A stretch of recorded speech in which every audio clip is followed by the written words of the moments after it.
Hi, Steve Spence here with a preview of the project we're going to be working on this week.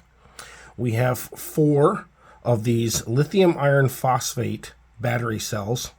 They are 18650 sized, and they are 1.8 amp hours or 1800 milliamp hours of capacity.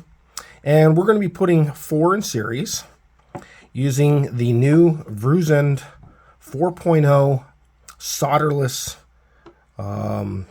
battery kit, which allows you to make power walls of infinite size. You just hook the batteries in parallel and series as many times as you need to get the capacity and the voltage that you want.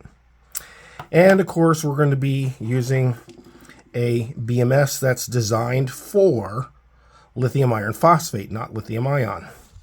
Now, these lithium iron phosphate batteries are the safe batteries. These are not the ones that overheat and cause fires and explode and flames and burnt houses and all that stuff. Very safe technology, but the BMS will make sure that they don't get overcharged or discharged to a unsafe level, which again, it's not unsafe to you as the user, but would be unsafe for the longevity of the battery.